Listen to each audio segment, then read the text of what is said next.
Dear aspirant, स्वागत है आप सभी लोगों का। पॉलिटी का ये हमारा लेक्चर नंबर 4 है। ऑलरेडी 3 लेक्चर इस पे अपलोड हो चुके हैं। प्लेलिस्ट में भी आपको मिल जाएंगे और लास्ट में मैं लिंक भी कर दूंगा, तो जरूर देखिएगा अगर आपने नहीं देखा है तो। आज के इस वीडियो में हम डिस्कस करने वाले हैं directive principle of state policy. Detail में डिस्कस करेंगे, जिसको शॉर्ट में कहा जाता है डीपीएसपी। सारे डायमेंशंस में कोशिश करूंगा कि यहाँ पे कवर हो जाए आपके ऑब्जेक्टिव एग्जाम के लिए, बिल्कुल सब्जेक्टिव एग्जाम के लिए नहीं है। अगर कोई आप ऑब्जेक्टिव एग्जाम की प्रिपरेशन कर रहे हो तो डेफिनेटली ये वीडियो आपकी हेल्प करने वाली है। वीडियो थोड़ी सी बड़ी होगी, होता है अक्सर जनरली हम देखते हैं कि जो बड़ी वीडियो होती है आप इंटरेस्ट अपना लूज कर देते हो, पर ध्यान रहे अगर आपको ठीक होना है तो एलोपैथ की दवा भले कड़वी है, उसको खाना पड़ेगा, दूसरा कोई ऑप्शन नहीं होता है आपके पास। तो वीडियो थोड़ा सा आपका इंटरेस्ट लूज भी हो तो भी ध्यान लगा के देखना है। डेफिनेटली मैं कोशिश करता हूँ कि वीडियो आपको इंटरेस्टिंग लगे, और ये आपकी मोरल ड्यूटी बनती है कि अगर वीडियो आपको पसंद आती है तो लाइक करना, दूसरों को रिकमेंड करना। ये चीज़ें हम लोगों को मोटिवेट करती हैं, चाहे वो मेरी वीडियो है या फिर किसी और की वीडियो है। और डेफिनेटली इस वीडियो के लास्ट में हम कुछ 25 प्रीवियस ईयर क्वेश्चंस को इंक्लूड करके कुछ इंपॉर्टेंट क्वेश्चंस करने वाले हैं, जो सारे डायमेंशंस आपके कवर कर देंगे, जितने टाइप्स के क्वेश्चंस आपके एग्जाम में डीपीएसपी से पूछे जाते हैं। अगर मेरे चैनल पे आप पहली बार आए हो तो इसको सब्सक्राइब कर लीजिए। बाकी ये टेलीग्राम चैनल है आपके पीडीएफ के लिए, इस पर भी आपको लिंक मिलता है। बाकी Telegram group, Instagram, Facebook, Twitter, इन सारे प्लेटफॉर्म पे आप मुझसे जुड़ सकते हैं। चलिए अब आपका खून नहीं पिएंगे, वीडियो को शुरू करते हैं। Educating today for better tomorrow। तो सबसे पहले समझते हैं कि ये डीपीएसपी है क्या। बेसिकली बहुत ही सिंपल भाषा में मैं आपको बताऊं तो जैसे कई सारी कंपनीज का आप लोगों ने देखा होगा कि ये उनका विजन स्टेटमेंट है, ये उनका मिशन स्टेटमेंट है, या फिर आपने सुना होगा कि ये उसका ऑब्जेक्टिव है। आपका भी लाइफ का कुछ ऑब्जेक्टिव होगा।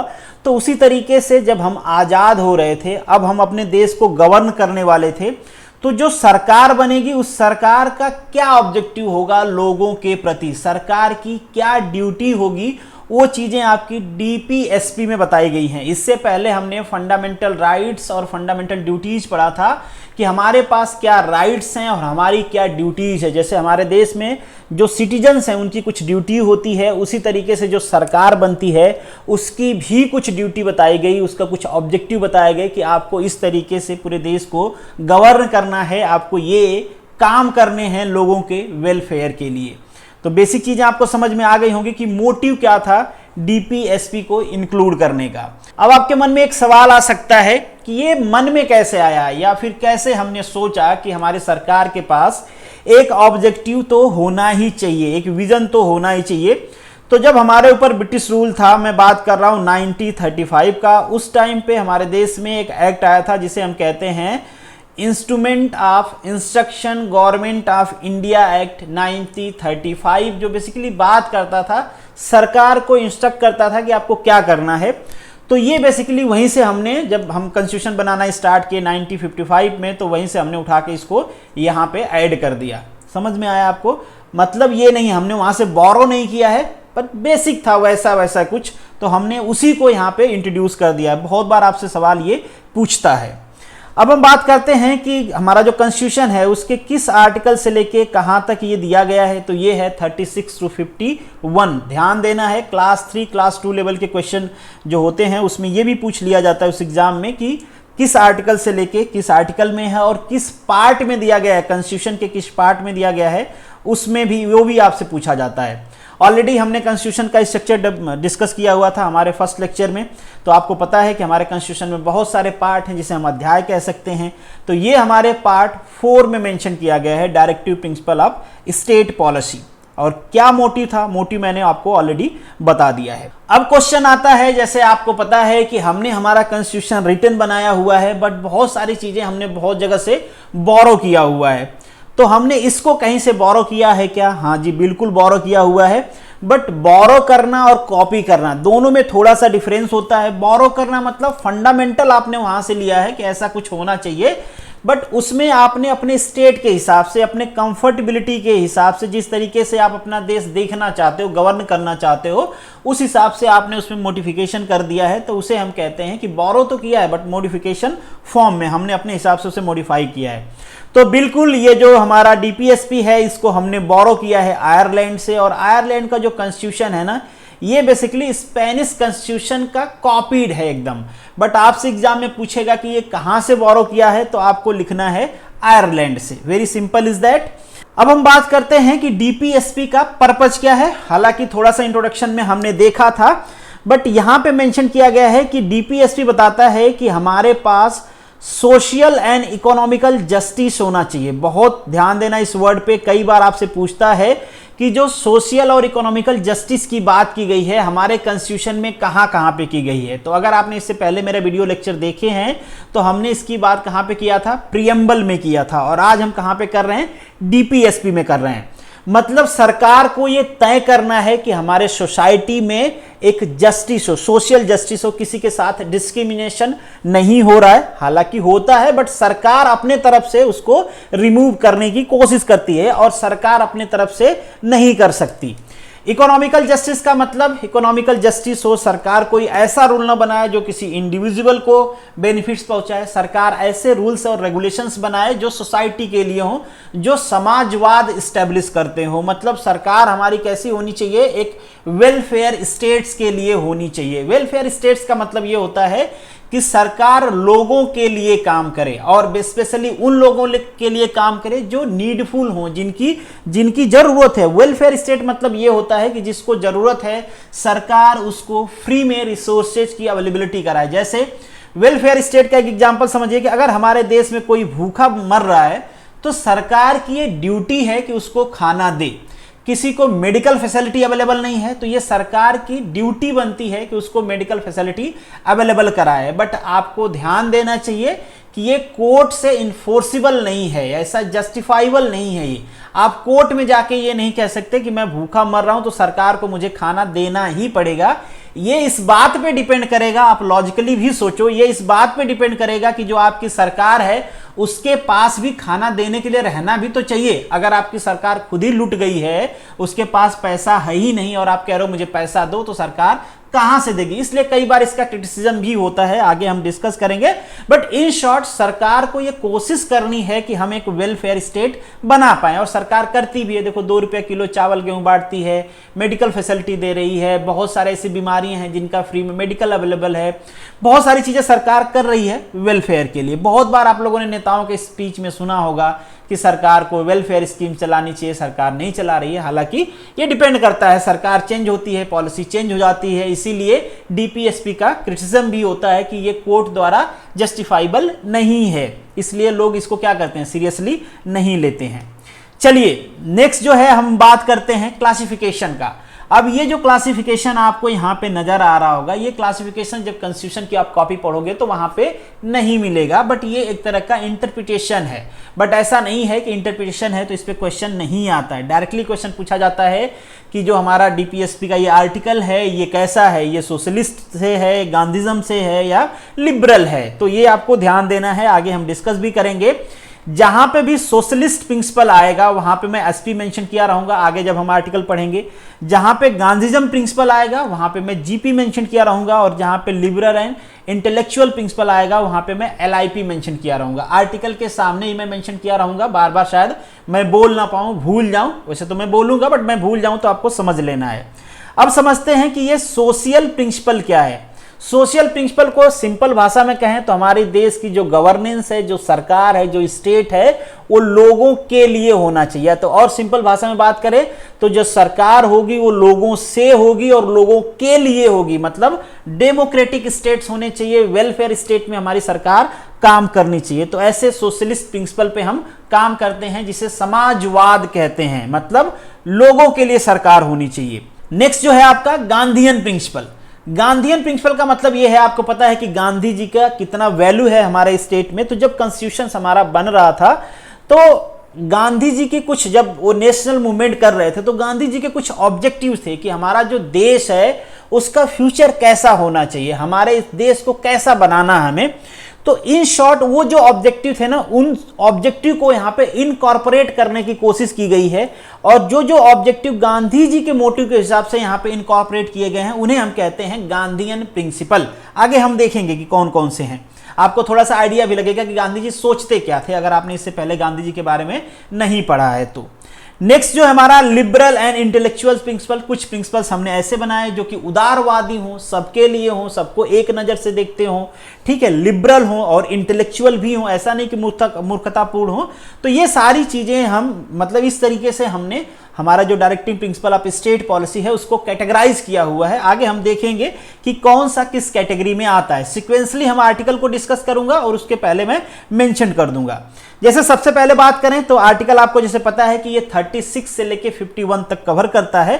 तो हम 36 की बात करें और 37 की बात करें तो यहाँ पे डीपीएसपी से रिलेटेड कुछ चीजें मेंशन नहीं किया गया। यहाँ पे डिफिनीशन, पहले तो क्या होता है आपको पता ही है, डिफिनीशन मेंशन किया जाता है किसके बारे में, स्टेट के बारे में, कि भाई अगर सब काम स्टेट को करना है तो सबसे पहले तो ये डिसाइड कर लो कि स्टेट कहोगे किसको।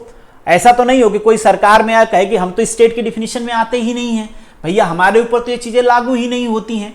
तो स्टेट का मतलब यहां पे सिंपली कहा गया है कि जो पार्ट 3 में स्टेट है, जो फंडामेंटल राइट्स जब हम डिस्कस कर रहे थे आपका पार्ट 3, तो वहां पे जिसको स्टेट, जो स्टेट की डिफिनीशन है वही यहां पे। तो इन शॉर्ट सिंपल भाषा में आप समझ लो कि देश में जो कोई भी हो, चाहे वो एग्जीक्यूटिव हो या फिर आपका जजेज हो, मतलब हमारी जुडिशरी हो, सारे लोग, या फिर हमारा लेजिस्लेटिव है, सारे स्टेट में आते हैं। अब आप कहोगे कि क्या जुडिशरी भी आती है? हाँ जी बिल्कुल जुडिशरी आती है। इससे पहले फंडामेंटल राइट्स में मैंने आपको बताया भी था कि कई सारे जजमेंट्स में सुप्रीम कोर्ट ने ये कहा है कि जब वो इस टाइप के जुडिशियल वर्क कर रहे हैं तो उस टाइम पे नहीं, जब नॉन जुडिशियल वर्क परफॉर्म कर रहे हैं उस टाइम पे उनको भी स्टेट में कंसीडर किया जाएगा। नेक्स्ट जो आपका पॉइंट है, नेक्स्ट पॉइंट है कि that part is not enforceable by any court. अब यहां पे जो चीजें मेंशन किया गया है कि सरकार को ये करना चाहिए, अगर सरकार वो काम नहीं कर पाती है तो आप कोर्ट में नहीं जा सकते उसको लेके कि भैया सरकार ने ये काम नहीं किया है जो कि हमारे कॉन्स्टिट्यूशन में मेंशन है। तो इस बात पे भी क्रिटिसिज्म होता है कि अगर ऐसा है तो फिर सरकार काम करे ही नहीं। बहुत बार ऐसा कहा जाता है इसके क्रिटिसिज्म में, आगे मैंने मेंशन भी किया है कि ये कुछ इस तरीके से है जैसे न्यू ईयर का हम रिवोल्यूशन ले रहे हैं। हमने आज रिवोल्यूशन ले लिया नए साल पे कि जा बेवफा जा, तुझसे प्यार नहीं करना, आज के बाद तुझे मैं कोई कॉल नहीं करूंगा, और अगले ही दिन, आज ये हमारा रेजोल्यूशन है और अगले दिन हम पलट जाते हैं जब हमारा गुस्सा ठंडा होता है, कहते हैं अरे यार वो इतनी प्यारी है, मेरे बारे में इतनी सोचती है, एक फोन कर लूंगा, मैं बेवकूफ था जो उस पर गुस्सा कर गया, दोस्तों पे भरोसा कर लिया, ये कर लिया था। तो फिर क्या करते हैं हम अपने ऑब्जेक्टिव से पलट जाते हैं। तो यही इसका क्रिटिसिज्म होता है कि चूंकि सरकार पे ये जो रूल्स हैं, ये जो आर्टिकल्स हैं, ये इन्फोर्सिबल नहीं है। सरकार को अपनी मर्जी से करना है तो करेगी, नहीं करना है तो नहीं करेगी। तो सरकार पलट जाती है, सरकार कहती है हमारे पास रिसोर्सेज नहीं है, हमारे पास चीजें अवेलेबल नहीं है, हम कहां से दें। दूसरा क्रिटिसिज्म ये होता है कि चूंकि ये इतना लिबरल नेचर का है, चूंकि ये ऐसा इन्फोर्सिबल नहीं है, तो सरकार आती है पॉलिसी चेंज कर देती है। अभी आज सरकार काम कर रही है पब्लिक वेलफेयर में, दूसरी सरकार आएगी कहीं नहीं ये वाली पॉलिसी खराब है, हटाओ, इसको हम नहीं देंगे। मान लो कोई सरकार आ जाती है, कहती है हम फ्री में अनाज बांटेंगे ही नहीं, इसके पहले वाले बांट रहे थे।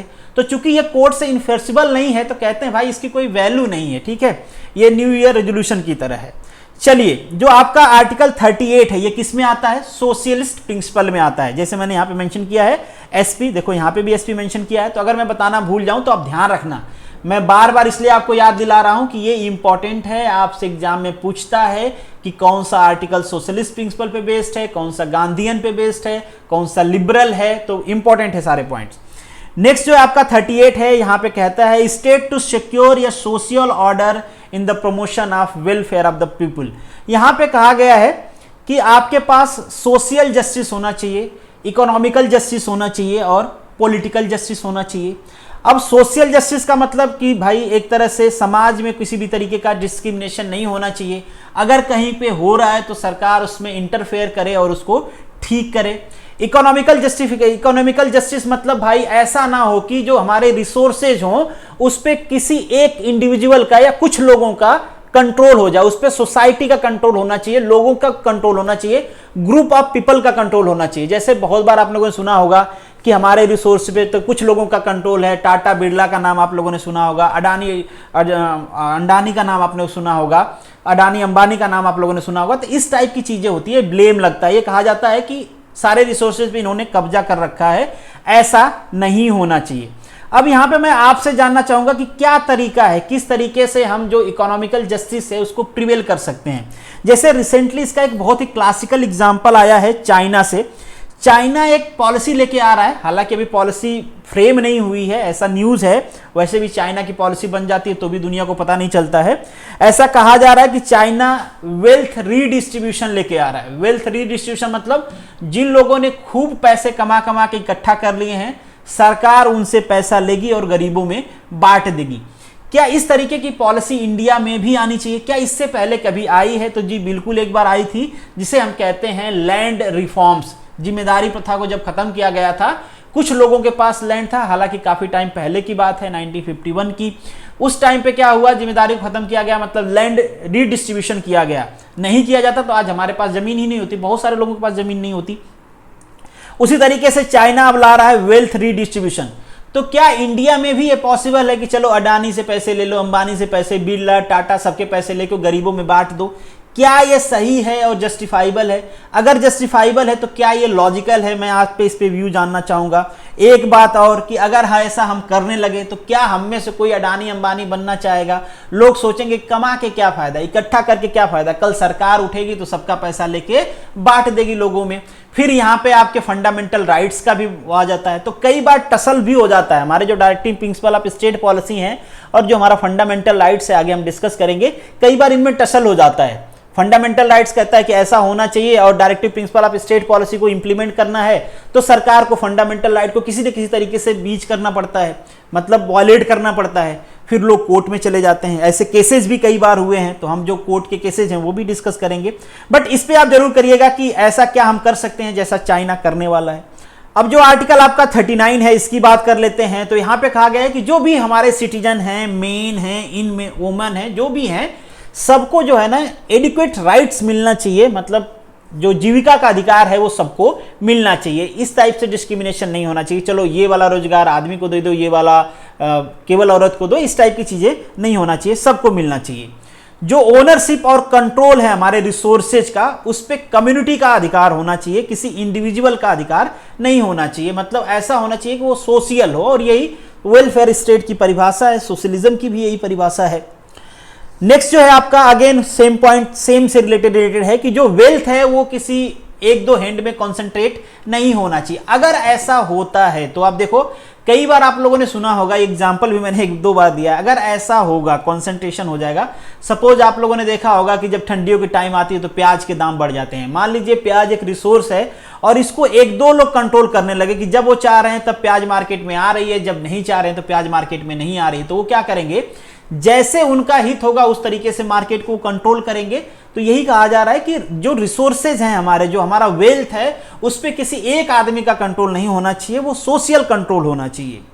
Equal pay for equal work to the men and women, यहां पे कहा गया अगर सेम काम कर रहे हैं लोग तो फिर कोई डिफरेंस नहीं होना चाहिए, सबको सेम पे होना चाहिए। बट एक चीज यहां पे हमको सोचना है कि क्या ये लॉजिकल है कि मैन और वुमन, हालांकि मैन और वुमन दोनों की मैं बात कर रहा हूं, इंडिविजुअली भी आप ले लो और एक साथ भी ले लो, कलेक्टिव भी ले लो। बहुत बार आप लोगों ने देखा होगा कि सेम पोस्ट होती है, सेम लोग काम करते हैं, बट उनके वेजेज अलग अलग होते हैं। उसके पीछे का रेशनल क्या है? अगर ऐसा हम नहीं करेंगे, अगर हमने ऐसा डिसाइड किया भाई कोई आदमी हो, जब तक पोजीशन सेम है पैसा सेम मिलेगा, हम किसी को अलग से इंसेंटिव नहीं दे सकते क्योंकि हमारे डायरेक्टिव प्रिंसिपल में ये मेंशन किया गया है, तो फिर लोग प्रमोट नहीं होंगे, मोटिवेट नहीं होंगे करने के लिए। कुछ लोगों के अंदर नकारापन आ जाएगा कि भैया पैसा तो सेम ही मिलने वाला है तो मैं काम क्यों करूंगा, वो कहता रहे पैसा तो सेम मिलेगा। अब क्या होगा, जब इस टाइप की चीजें आती हैं कि भाई अगर वो ज्यादा करेगा, भले सेम पोजीशन है, तो वो कल मुझसे आगे निकल जाएगा, तो ही लोग करते हैं, तो ही मोटिवेट होते हैं। तो बहुत इस टाइप की स्कीम्स आती हैं कि हम इंसेंटिव देंगे, आपको प्रमोशन देंगे, हम पैसे देंगे एक्स्ट्रा, ये देंगे वो देंगे। तो ये बेसिकली थोड़ा सा इलॉजिकल है, इसीलिए कहा जाता है ना कि कई सारे जो हमारे डीपीएसपी हैं वो थोड़ा सा इलॉजिकल है, मतलब उस तरीके की चीजें नहीं होती, पुराने जमाने से बना दिया, पुराने जमाने के हिसाब से जो नजर थी उस तरीके से बना दिया है। बट ठीक है, होना चाहिए। इन शॉर्ट हमको कुछ चीजें तो मेंटेन करना चाहिए, थोड़ा सा हम उसमें चीजों को चेंज कर सकते हैं और डेफिनेटली बहुत सारी चीजें चेंज होती भी रहती हैं। नेक्स्ट है आपका protection of strength and health of the worker. ये भी सरकार को ध्यान देना है कि जो काम करने वाले लेबर्स हैं उनका हेल्थ सही रहे, कहीं पे ऐसा उनका एक्सप्लॉयटेशन नहीं हो, गलत जगह पे उनको काम पे ना लगाया जाए। चाइल्डहुड है एंड जो हमारा यूथ है उसका एक्सप्लॉयटेशन ना हो, किसी भी तरीके से उनको एक्सप्लॉइट नहीं किया जाए, ये ध्यान रखना है हमारे स्टेट को। नेक्स्ट ये जो है नया इंसर्ट किया गया, कब इंसर्ट किया गया ध्यान देना है, 39A ये भी सोशलिस्ट प्रिंसिपल पे बेस्ड है। 42nd जो हमारा अमेंडमेंट हुआ था ना, जिसमें ढेर सारे मिनी कॉन्स्टिट्यूशन जिसको कहा जाता है, आगे भी मैंने बात किया हुआ था, उस टाइम पे इंदिरा गांधी जी की जब सरकार थी तो बहुत सारी चीजें चेंज किया गया, उस समय इसको इंसर्ट किया गया। ये बहुत अच्छी चीज है। Promotion of equal justice and free legal aid to the poor, बिल्कुल होना चाहिए। कहा जाता है कि हमारे देश में न्याय उसी को मिलेगा जिसके पास पैसा होगा, गरीब आदमी को तो न्याय भी नहीं मिलता है। और बिल्कुल ये सही बात है, हम किसी पे कमेंट नहीं करें, बट लॉजिकली आप देख सकते हो कि आज हमारे देश में अगर आप गरीब हो तो हर तरीके से आपको एक्सप्लॉइट किया जाएगा, आपको न्याय नहीं मिल पाएगा। तो अगर आप गरीब हो तो सरकार आपको लीगल एड देगी, ये सरकार की ड्यूटी है, मगर बाइंडिंग नहीं है कि सरकार को देना ही पड़ेगा। आप लोगों ने कई सारे केसेस में देखा होगा कि कई सारे हमने इससे रिलेटेड एक्ट बनाए हैं, अगर उस एक्ट का वायलेशन होता है, जैसे मान लीजिए ST एक्ट है, ठीक है, अगर उसका वायलेशन होता है तो वहां पे उनको पैसा नहीं देना पड़ेगा, सरकार उनको वकील मुहैया कराएगी। तो ऐसे बहुत सारे एक्ट हैं जो सरकार लीगल एड प्रोवाइड करती है। नेक्स्ट जो आर्टिकल नंबर आपका 40 है, ये गांधीयन प्रिंसिपल पे बेस्ड है और गांधी जी इसको बहुत ज्यादा प्रमोट करते थे कि जो रूट होता है ना, वो कहते थे कि जो रूट होता है किसी भी देश का, गवर्निंग का, डेवलपमेंट का या फिर सोशलिज्म का, वो गांव में होता है। तो उन्होंने कहा कि भाई विलेज पंचायत होनी चाहिए और उनके पास इंडिपेंडेंसी होना चाहिए, उनके पास ऐसा पावर होना चाहिए कि वो खुद को रूल कर पाएं, ऐसा इंटरफेरेंस नहीं होना चाहिए कि बाहर का जाके या फिर हायर अथॉरिटी जाके उनको सिखाए।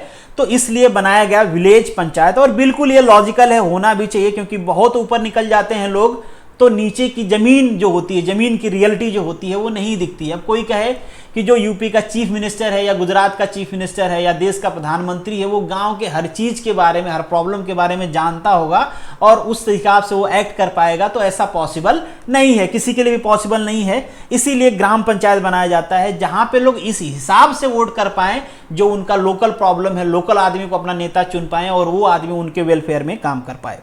चलिए, जो आर्टिकल आपका 40 नंबर 1 है, ये अगेन सोशलिस्ट प्रिंसिपल पे बेस्ड है।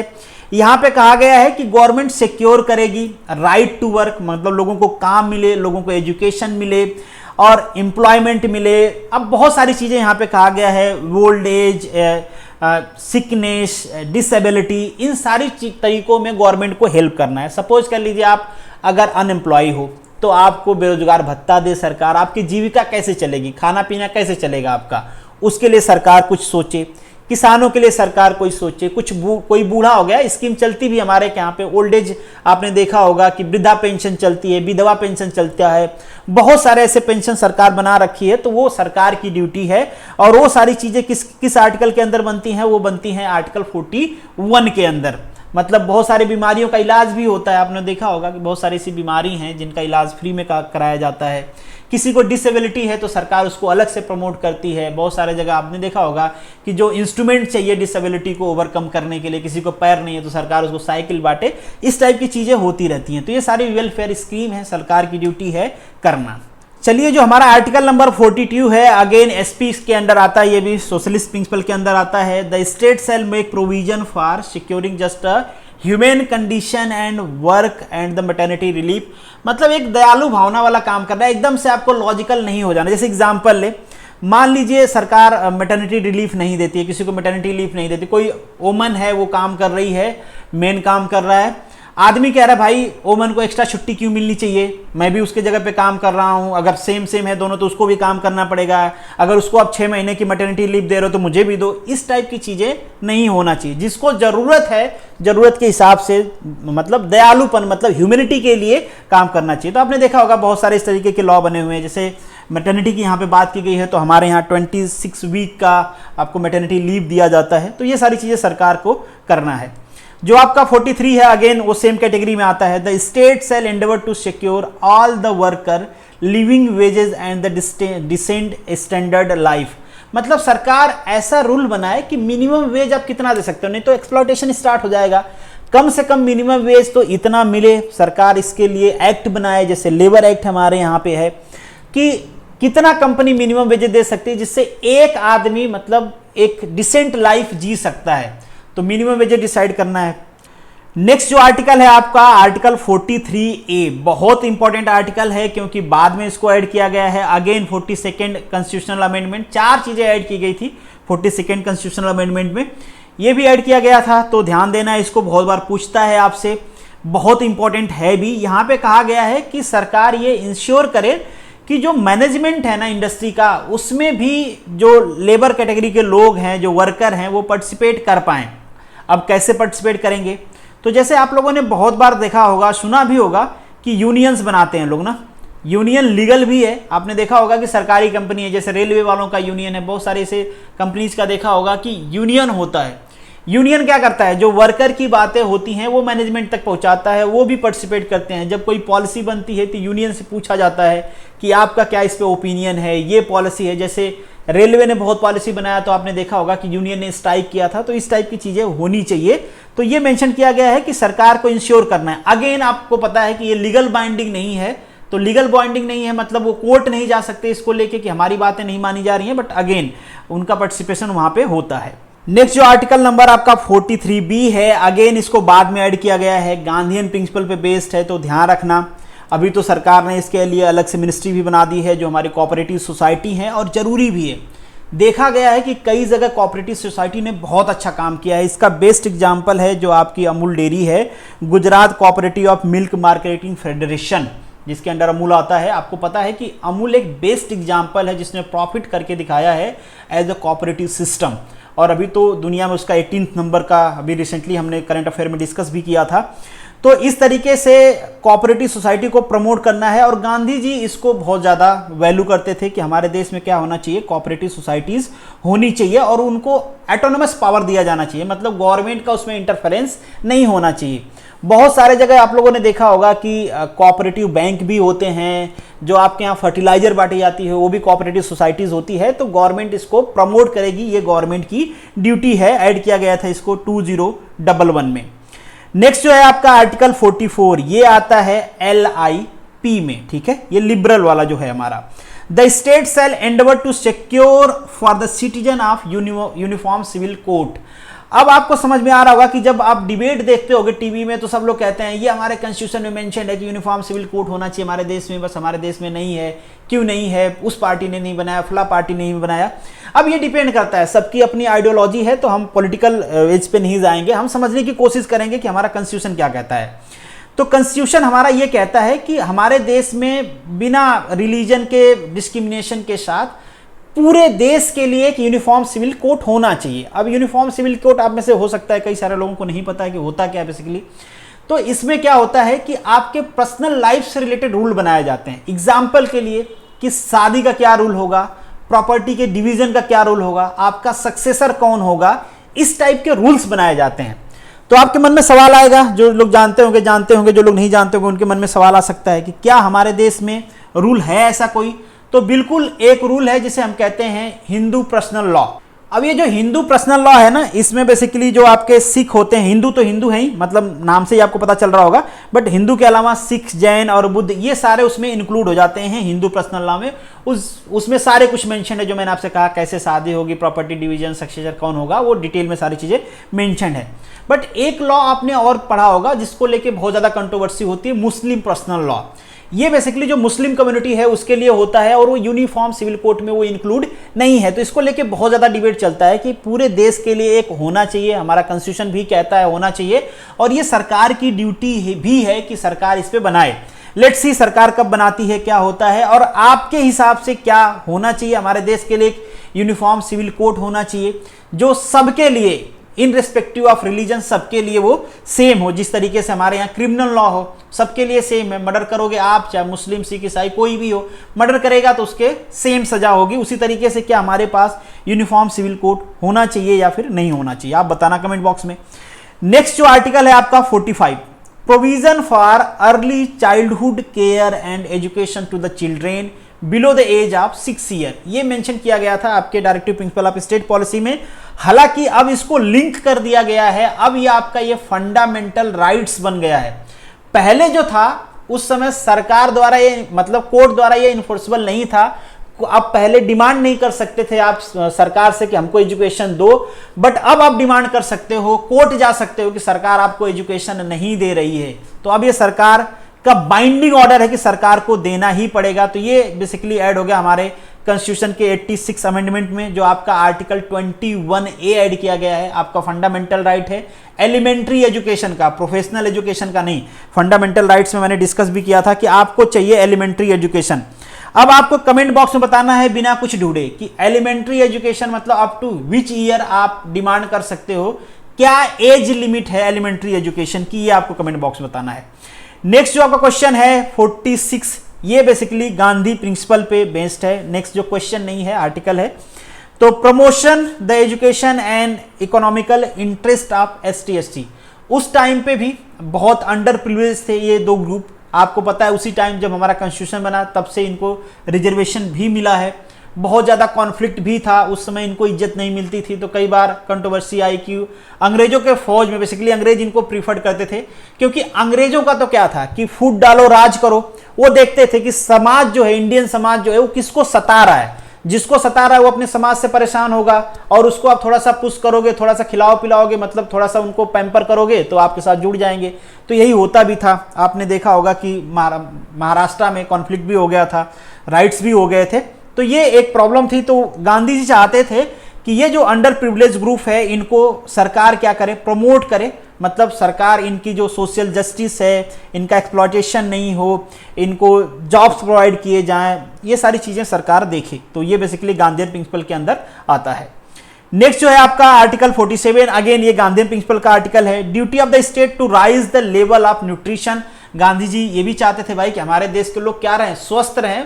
मतलब तब भाई खाने की भी बहुत प्रॉब्लम थी यार, जब हमारा 1961 का वार हुआ था, 71 का, मतलब उस समय तो खाने की भी प्रॉब्लम थी। आपने 5 सिंह तोमर मूवी भी देखा होगा, जिसमें वो बंदा खाने के लिए भी अपना खाने के लिए कोर चेंज कर लेता है कि उस ग्रुप में खाने के लिए ज़्यादा मिलेगा।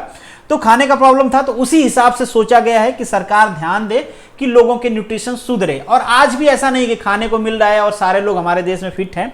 आज भी बहुत बार बहुत सारे अंडर प्रिविलेज लोग हैं जिनको खाने के लिए नहीं मिलता है, उनके न्यूट्रिशन प्रॉपर्स नहीं है। प्रेगनेंसी, अगर आगे आपने देखा होगा कि गवर्नमेंट बहुत बार इस चीज़ को प्रमोट करती है कि जो लेडीज़ प्रेग्नेंट हैं उनको गवर्नमेंट बहुत सारी चीज़ें फ्री में दे रही है, तो उनको लेना चाहिए। तो गवर्नमेंट इस पर भी काम कर रही है। अब जो आपका आर्टिकल नंबर 48 है, इसको भी ध्यान देना है। इस पर भी बहुत ज़्यादा कंट्रोवर्सी होती है, खूब डिबेट होता है टीवी चैनलों पे। अब आपको पता चलेगा कि कॉन्स्टिट्यूशन में वो कहाँ मेंशन है जिसको लोग दुहाई देते हैं, बार बार कहते हैं। तो ये भी बेसिकली गांधीयन प्रिंसिपल पे मेंशन है। कहा गया कि जो एग्रीकल्चर है और एनिमल हस्बेंड्री है, गवर्नमेंट उसको भी प्रमोट करे। और यहाँ पे एक चीज़ और भी कहा गया कि जो स्लटर है, मतलब काटना, जो हमारी काऊ हैं या फिर बछड़े हैं या फिर जो भी दूध देने वाले एनिमल है ना, उनको काटने पे बैन लगाए सरकार, क्योंकि वो दूध देते हैं जिससे हमारे देश का न्यूट्रिशन आगे बढ़ता है। हालांकि उस समय रिक्वायरमेंट थी, आज भी रिक्वायरमेंट है, बट अभी तक आप देख ही रहे हो सरकार इस पे कोई रूल नहीं बना पाई। बहुत सारी सरकार ने बनाए हैं, जैसे यूपी गवर्नमेंट रिसेंटली बनाया है, असम ने बनाया है, बहुत सारे ऐसे सरकार बना भी रहे हैं।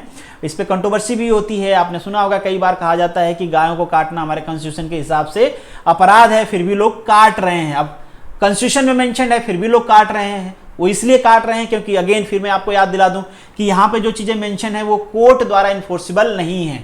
अगर ये कोर्ट द्वारा इन्फोर्सिबल होता तो कोई हमारे देश में काऊ या बछड़ा या दूध देने वाले जानवर को नहीं काट पाता, उसको जेल हो जाती।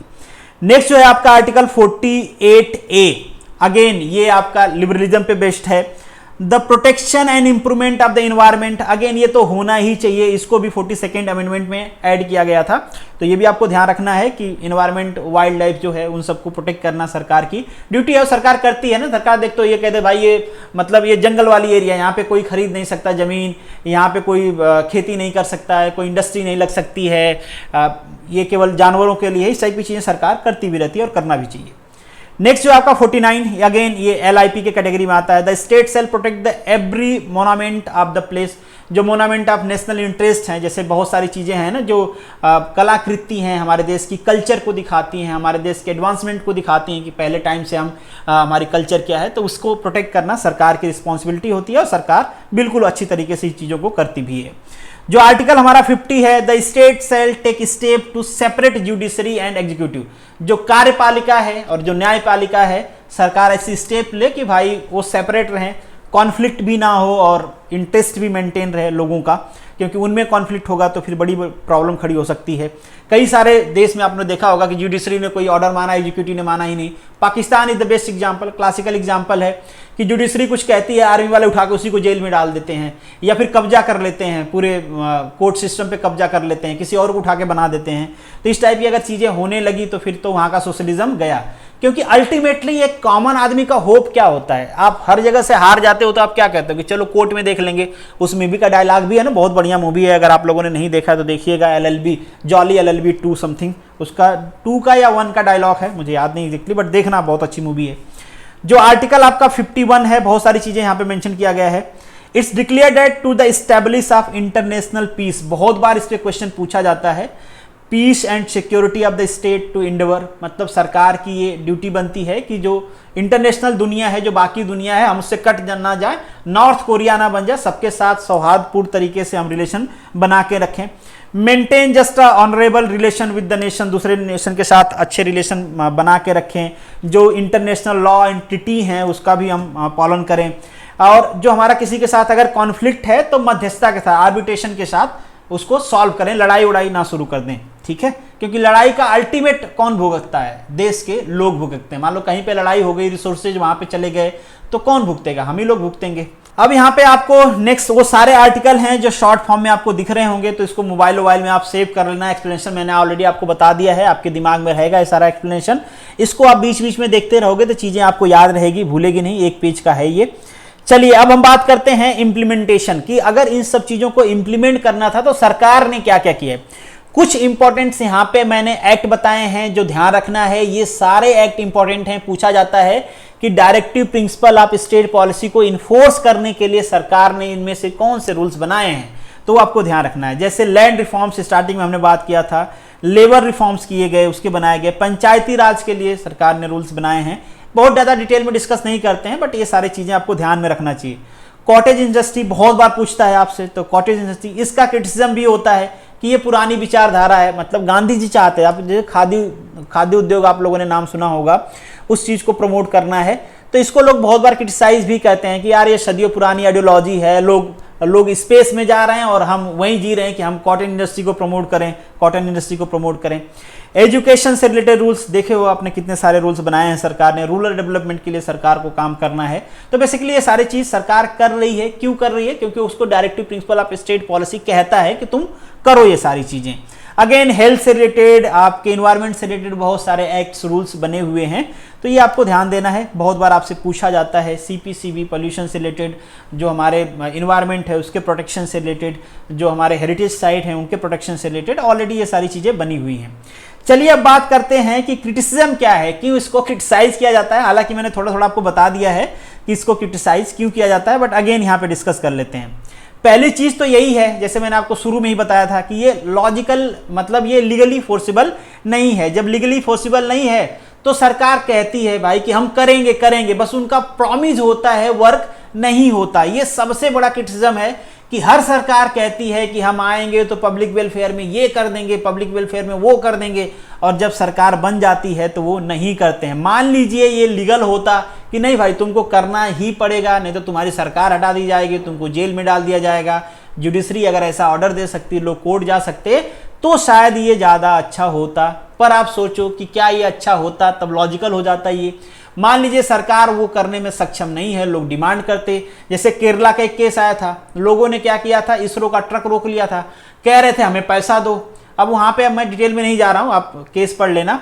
उनका बेसिकली कहना यह था कि केरला में ऐसा है ना कि वहाँ पे कम्युनिज्म है, तो वो कहते हैं कि हम काम करें ना करें, जो हमारा काम है अगर तुम किसी और से करवा रहे हो, इवन तुम मशीन से भी कर रहे हो, अगर मशीन नहीं आती तो वो काम हम करते हो, तुमको हमको बेच देना पड़ता। तो अगर वो काम तुम हमसे नहीं करवा रहे हो तो हमको पैसा देना पड़ेगा, चाहे हम काम करें चाहे नहीं करें। तो इन्होंने इसरो का ट्रक रोक लिया, बोला कि ये मशीनरी उतारना हमारा काम था, तुमने कि मशीन से उतरवा लिया, अब हमको पैसे दो। तो इस टाइप की चीज भी होने लगेगी, परेशान हो जाते हैं लोग। तो ये भी चीजें हैं कि बहुत सारी चीजें होती हैं, कंस्ट्रेंट भी होते हैं। कहा जाता है कि इलॉजिकल अरेंजमेंट है। मैंने पहले ही कहा कि बहुत सारी चीजों को कहा जाता है कि इलॉजिकल है, इसका कोई लॉजिक नहीं बनता है। जैसे कॉटेज इंडस्ट्री वाला मैंने आपको एग्जांपल बताया कि इसका कोई लॉजिक नहीं है, लोग क्या कर रहे हैं, तुम कहां फंसे पड़े हो। कहते हैं कि कंजर्वेटिव नेचर क्या है भाई, कंजर्वेटिव नेचर मतलब बहुत सांकृतिक दिमाग का है, मतलब एक्सप्लोर बहुत सारी चीज़ें नहीं करने देता है, नए आइडियोलॉजी नई चीज़ों की बात करना चाहिए, और हम कहाँ कंजर्वेटिव तरीके से सोचते हैं कि ये होना चाहिए वो होना चाहिए, मतलब बहुत लोअर लेवल का हम मानते हैं इसको, ऐसा कहा जाता है। जो क्रिटिसाइज करते हैं वो कहते हैं कि बहुत लोअर लेवल की इसका इनोवेशन है, हम इनोवेटिव होना चाहिए, हमको इंटेलेक्चुअल होना चाहिए, और हम यहाँ पे इसी चीज़ में फंसे पड़े हैं। तो ये बेसिकली जो लोग इसको क्रिटिसाइज करते हैं वो कहते हैं। इस पर भी क्वेश्चन पूछा जाता है आपसे कि क्रिटिसिज्म क्या होता है डायरेक्टिव प्रिंसिपल का। ऐसा नहीं है कि लोग क्रिटिसाइज करते हैं, किसी का ओपिनियन है तो आपसे एग्जाम में नहीं पूछा जाएगा। कहा जाता है कि इट में प्रोड्यूस द कॉन्स्टिट्यूशनल कॉन्फ्लिक्ट, बहुत बार इस पे कॉन्फ्लिक्ट भी होता है, स्टेट में भी हो जाता है, स्टेट टू स्टेट हो जाता है, मतलब सरकार टू सरकार भी हो जाता है। बहुत बार कॉन्फ्लिक्ट लोगों और सरकार में हो जाता है, लोग कहते हैं कि हमारा ये होना चाहिए। बहुत बार इस पे केस भी हुआ है कि हम केस डिस्कस करेंगे, कहते हैं हमारा फंडामेंटल राइट तोड़ देती है सरकार अपने चक्कर में। सरकार बहुत बार क्या करती भी है कि उनको तो वोट बैंक चाहिए, तो वो कुछ ऐसी पॉलिसी बना देते हैं कि किस पर्टिकुलर सेक्शन का जो फंडामेंटल राइट है, जैसे कि एक सिंपल एग्जांपल लूं, हालांकि बहुत डिबेट हो चुकी है इस पे, रिजर्वेशन का।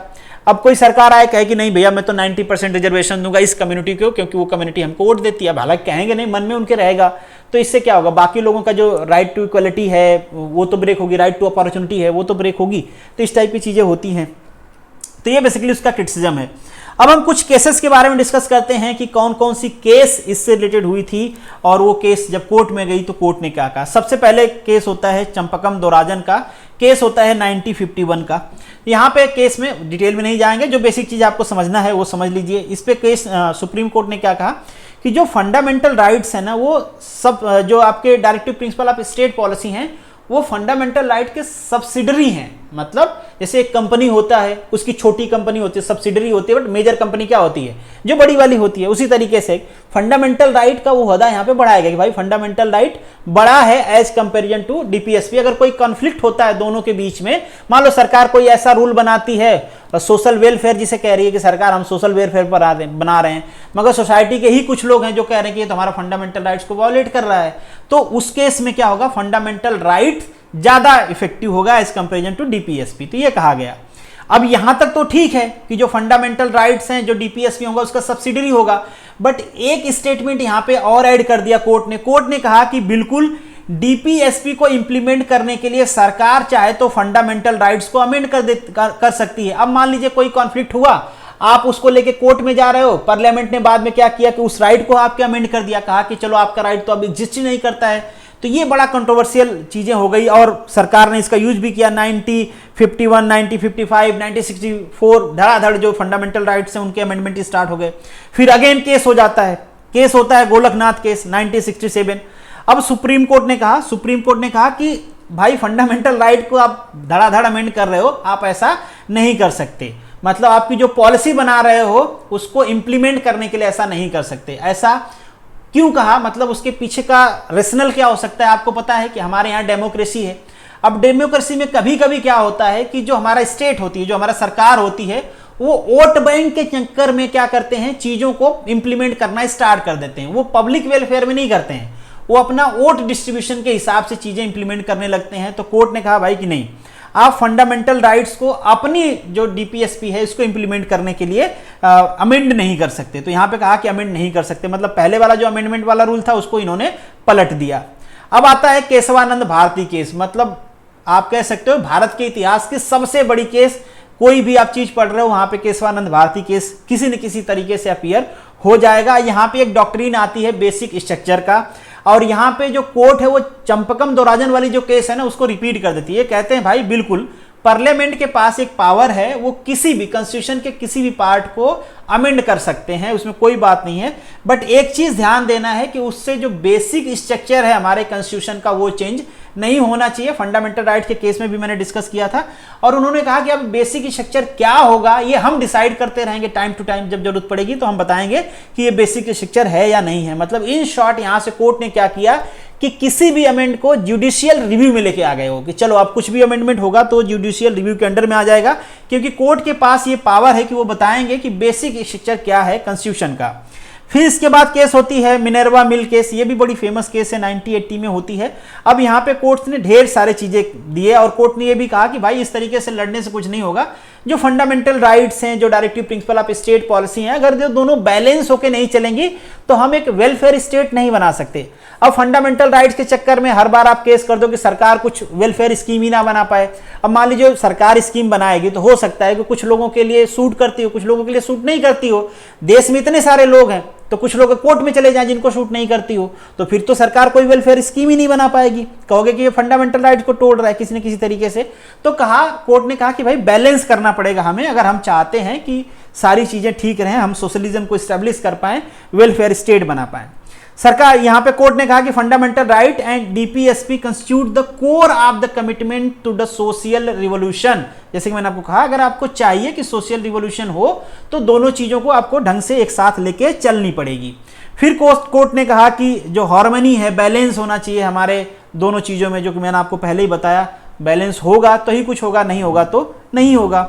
नेक्स्ट में कोर्ट ने कहा कि ये जो गोल सेट किया गया है या जो ऑब्जेक्टिव सेट किया गया है गवर्नमेंट का डायरेक्टिव प्रिंसिपल में, गवर्नमेंट को भी ये ध्यान रखना चाहिए कि आप कुछ इस तरीके से इसको इंप्लीमेंट करने की कोशिश करो ताकि लोगों का जो फंडामेंटल राइट्स वो एब्रोगेट ना हो, वो ना तोड़ा जाए, उसको हटाना ना पड़े, इस टाइप की चीजें ना हो। ठीक है, अब ऐसा भी नहीं कि हर बार सरकार ऐसी पॉलिसी लेके आ रही है कि सारे फंडामेंटल राइट्स की धज्जियां उड़ रही हैं, तो फिर फंडामेंटल राइट्स दिए ही क्यों जब हर बार तोड़ना ही है। तो चलिए अब हम कंक्लूजन डिस्कस कर लेते हैं कि अगर अभी के स्टेटस के हिसाब से अगर हम बात करें तो फंडामेंटल राइट्स और डीपीएसपी में कौन ज्यादा पावरफुल है, कौन कैसे होना चाहिए। तो अगर हम सिंपल भाषा में बात करें तो अभी के लिए जो हमारे पास फंडामेंटल राइट्स हैं उनका नेचर सुपरमेसिव है, मतलब वो फंडामेंटल जो आपका डीपीएसपी है उसको ओवरकम कर सकता है।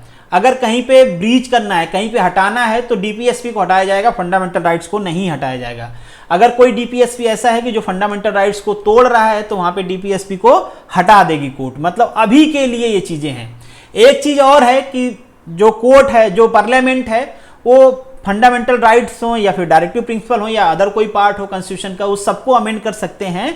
बट एक चीज ध्यान देना है कि वो डिस्ट्रॉय ना करता हो हमारे बेसिक स्ट्रक्चर को। तो इन शॉर्ट कोर्ट ने अब सारी चीजों को अराउंड टू अराउंड बैलेंस कर दिया है। अपने रिव्यू भी करते रहते हैं वो कि कहीं ऐसा कोई लॉ नहीं बन रहा हो जो बेसिकली बेसिक स्ट्रक्चर को ब्रेक कर रहा हो।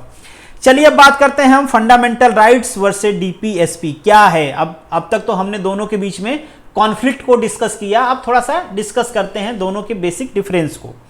तो पहले तो चीज तो यही है कि जो फंडामेंटल राइट्स है ये जस्टिफाइबल है, कोर्ट इसको इन्फोर्स कर सकती है, रीट जारी कर सकती है, ऑर्डर दे सकती है अथॉरिटी को इसको इंप्लीमेंट करने के लिए। बट ऐसा कुछ डीपीएसपी के साथ नहीं है, डीपीएसपी लिमिटेड है। ठीक है, नेक्स्ट है आपका DPSP consist all the ideas which state should follow.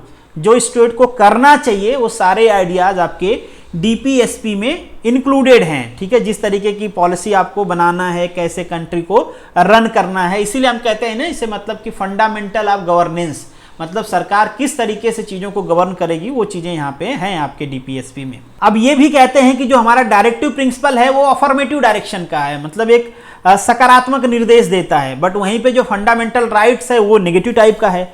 अब आप कहोगे कि फंडामेंटल राइट नेगेटिव क्या है, जैसे कुछ राइट्स नेगेटिव। एग्जाम्पल के लिए मैं आपको कह दूं कि जैसे आपका फ्रीडम ऑफ स्पीच है, फ्रीडम ऑफ स्पीच के नाम पे आप देखते हो लोग किसी को गाली दे रहे हैं, किसी को कुछ बक रहे हैं, हालांकि वहां पे रीजनेबल रिस्ट्रिक्शंस हैं, बट स्टिल क्या होगा, मान लीजिए मेरे पास फंडामेंटल राइट्स है, मैंने आपको बेईमान कह दिया, मैंने कह दिया, जैसे कि आपने देखा होगा कि पॉलिटिकल रिवेंज के चक्कर में बहुत सारे लोग बिना प्रूफ के आ जाते हैं और कहते हैं कि ये आदमी यहाँ बेईमानी किया, इसने यहाँ पे लूट लिया। Delhi is the model example, जब सरकार वहाँ की आम आदमी पार्टी की बनी थी तो खूब एलिगेशन लगते थे कि हम सरकार बनाएंगे तो सिलक जी को ये कर देंगे, फलाने को ये कर देंगे, अडानी को जेल डाल देंगे, सब कर देंगे। तो और सारी गवर्नमेंट करती है, आम आदमी पार्टी की बात नहीं है, बट जल्दीबाजी की अगर हम बात करें तो उन्होंने ज़्यादा किया था। तो इस टाइप की चीज़ें सरकार के लोग करते हैं या कोई दूसरा भी कर सकता है पर्सनल ग्रीवेंसेस के चक्कर में। तो ये टाइप की चीज़ें होती हैं जो कि फंडामेंटल राइट्स की वजह से लोग कर देते हैं, क्योंकि उनका राइट्स भाई वो बोल सकते हैं। सभा करते हैं लोग, सभा करते हैं, रोड जाम कर देंगे। अब रोड जाम कर दिया, किसी को जाना है, अब उसकी क्या गलती है, वो रोड जाम है, ट्रैफिक है, वो जा ही नहीं रहा बेचारा। तो इसलिए कहते हैं कि कुछ फंडामेंटल राइट्स जो है ना वो नेगेटिव नेचर के हैं, मतलब वो टर्बुलेंस क्रिएट करते हैं सोसाइटी में।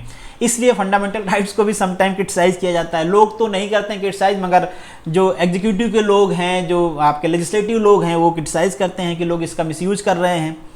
डीपीएसपी इज नॉट इन्फोर्सिबल, पहले हमने डिस्कस कर लिया, बिल्कुल ये इन्फोर्सिबल नहीं है।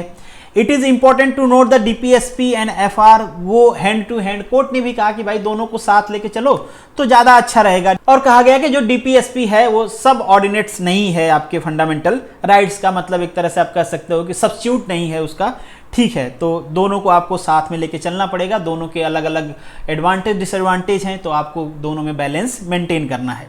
चलिए अब बात करते हैं हमारे क्वेश्चन की। फर्स्ट क्वेश्चन बहुत ही आसान है, तो मुझे नहीं लगता है कि इसको कुछ एक्सप्लेनेशन की जरूरत है। किस पार्ट में मेंशन है? हमारे पार्ट 4 में मेंशन है। नेक्स्ट क्वेश्चन है, नेक्स्ट क्वेश्चन अगेन बहुत आसान क्वेश्चन है, आपको आना चाहिए। मेरे बताने से पहले आंसर आपके मन में आ गया होगा तो बहुत अच्छी बात है, नहीं तो कहीं दिमाग और ही होगा, किसी और ही दुनिया में घूम रहे होगे तो कहां से आएगा।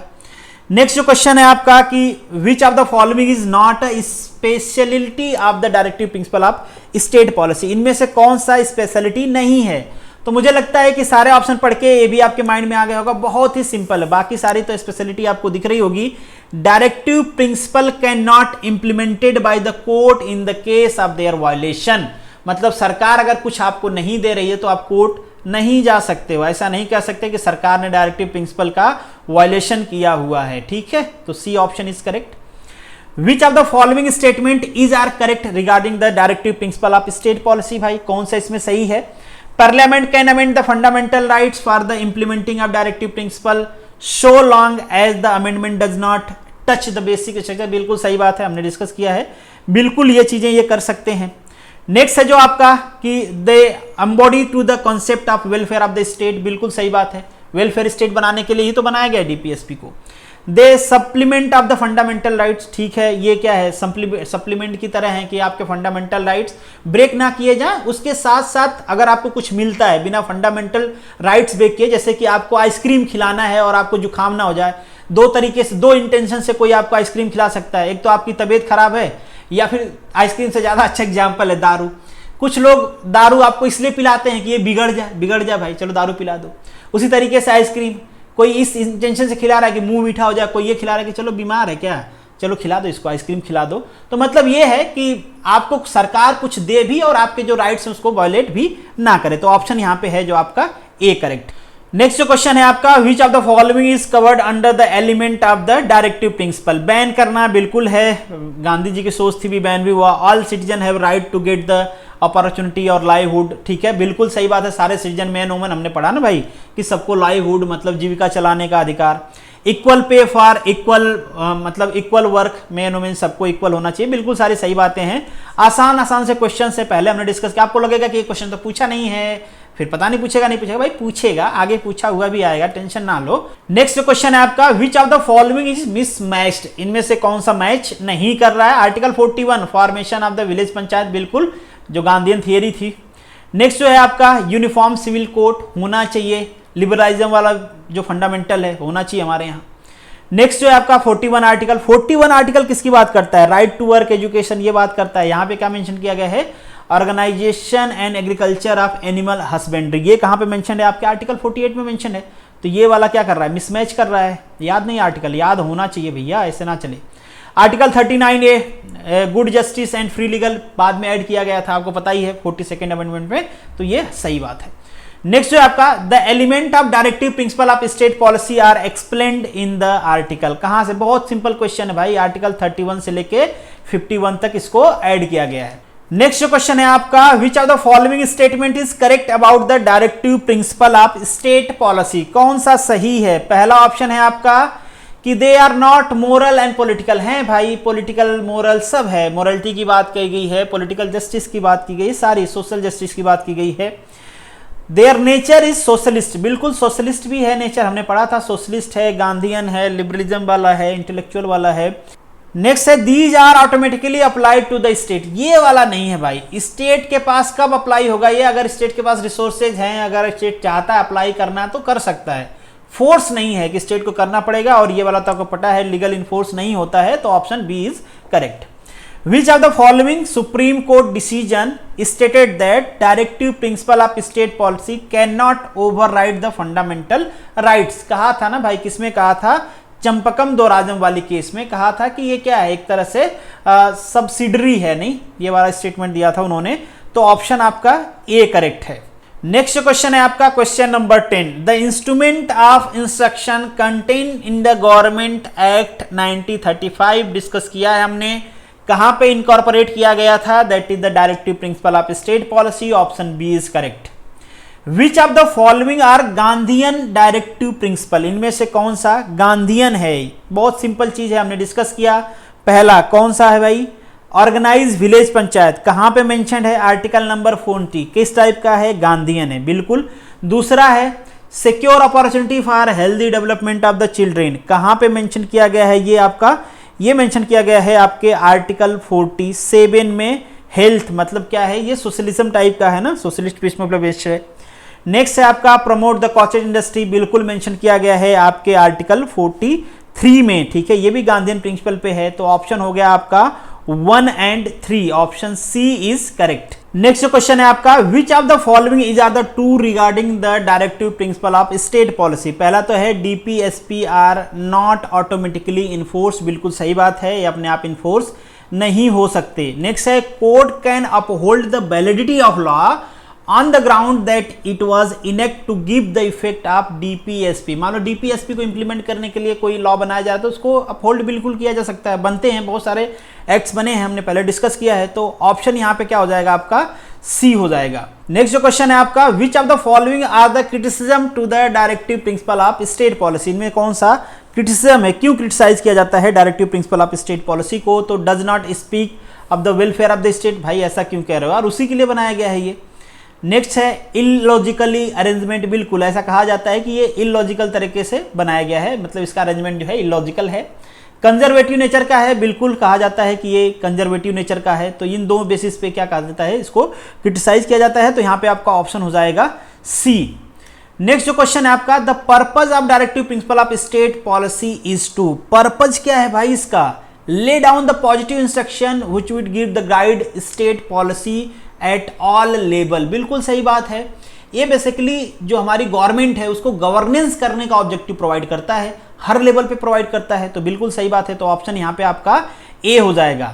अब यहाँ पे एक चीज मेंशन है implement the Gandhi ji idea for the decentralisation of state. Gandhi ji का आइडिया इंप्लीमेंट किया गया था, करने के लिए ही बनाया गया ऐसा नहीं है, इनकॉर्पोरेट किया गया और डिसेंट्रलाइज करने के लिए नहीं किया गया, ठीक है। तो ये गलत है, खैर हमने डीएल में डिस्कस किया हुआ है, तो ऑप्शन ए आपका सही है।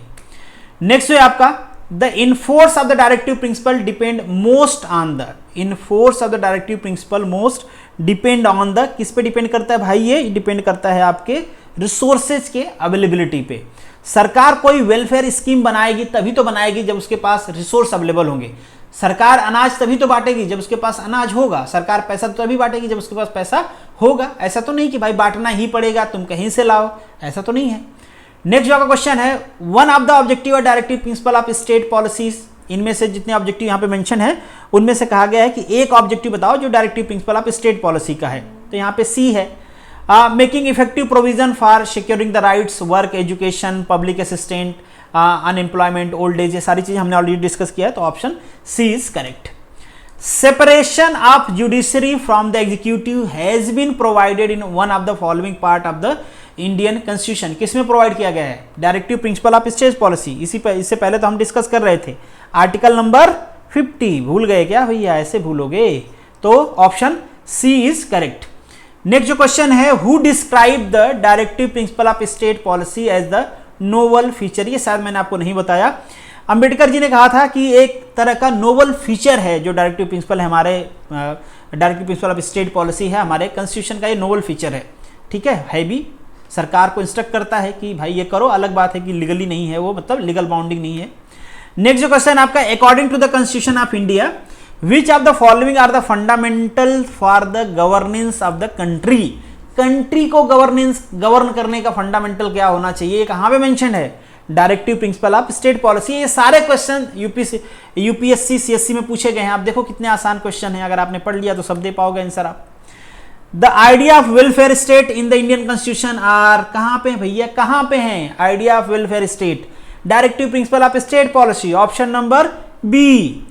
इन the constitution of India promotion of international peace, again कहां पे है? Directive principle of state policy, article number 50। कहा है भाई सबसे सौहार्द बना के रखो, झगड़ा हुआ है तो मध्यस्थता करो, सुलझाओ, ये सारी चीजें, लड़ाई मत लड़ो। बी। नेक्स्ट जो क्वेश्चन है इसमें पूछा गया है कि वो कौन से प्रोविजन है directive principle of state policy के जो इनेक्ट किए गए हैं हमारे कॉन्स्टिट्यूशन में। बट एक चीज और ध्यान देना है, यहाँ पे आपसे ये भी कहा गया है कि इनमें से कौन सा directive principle of state policy है जो गांधीयन प्रिंसिपल को रिफ्लेक्ट करता है, तो वो आपको बताना है।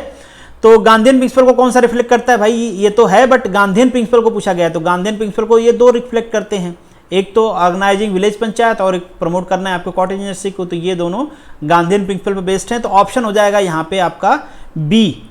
जो आपका नेक्स्ट क्वेश्चन है, which of the following is are include in the directive principle of state policy, इनमें से कौन सा इंक्लूड है। तो पहला आपका provision of the traffic in the human being and the force labour, ये आपके डायरेक्टिव प्रिंसिपल में हमने कहीं पढ़ा जी, नहीं पढ़ा। ये कहाँ पे पढ़ा था हमने, फंडामेंटल राइट्स में। ऐसे भूलोगे क्या, कहाँ पे मेंशन है फंडामेंटल राइट के, आर्टिकल 23 में मेंशन है। नेक्स्ट जो है आपका यहाँ पे ड्रग्स ड्रिंक ये सारा चीज बंद करने के लिए कहा गया है, ये बेसिकली है गांधीयन प्रिंसिपल। मुझे याद नहीं यार कि आगे मैंने बताया कि नहीं बताया, बट डेफिनेटली आर्टिकल में था ये। बट गांधी जी ने कहा था कि भाई ये सब बैन करना चाहिए। आपके आर्टिकल नंबर किस में कहा है, आर्टिकल नंबर 47 में, कि ये सारी चीजें बैन होनी चाहिए, मतलब गवर्नमेंट को ऐसा कदम उठानी चाहिए कि ये बैन करे। कई सारे स्टेट ने बैन कर रखे हैं, जैसे आपके Gujarat Bihar is the example, जहाँ पे ये सारी चीजें दारू बेसिकली बंद है। तो यहाँ पे आपका ऑप्शन कितना हो जाएगा, ऑप्शन हो जाएगा 2B। नेक्स्ट जो आपका, which principle among the following was added in the directive principle of state policy by 42nd amendment, पूछा गया है आपसे यूपीसीएससी 2017 में। तो कौन ऐड किया गया था भाई, that is option B, participation of the worker in the management of the industry. ठीक है, कहा गया ना भाई कि इनको प्रमोट करो, तभी तो यूनियन बनाया लोगों ने आगे। ठीक है, अगर ऐसा नहीं होता तो सरकार क्या कहती, बट यूनियन नहीं बनाना है, चलो भगो सब लोग, बहुत लड़ाई करते हो, कोई स्ट्राइक नहीं करेगा। नेक्स्ट एंड लास्ट क्वेश्चन है आपका, consider the following statement with reference of the constitution of India, the directive principle of state policy constitute limitation upon legislative function. क्या जो directive principle of state policy है वो limitation लगा देता है हमारे लेजिस्लेटिव के फंक्शन पे?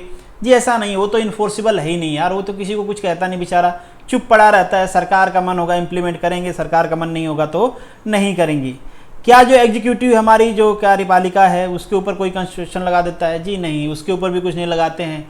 वो बड़ा ही लिबरल नेचर का है कि ठीक है भाई, तुमको अच्छा लगता है तो मुझे फॉलो करो, तुमको अच्छा नहीं लगता है तो ना करो। तो ऑप्शन हो जाएगा आपका डी, क्योंकि आपसे पूछा गया है कि विच of the above statement is correct, इनमें से सही कौन सा है, तो कोई सा सही नहीं है, तो डी ऑप्शन है।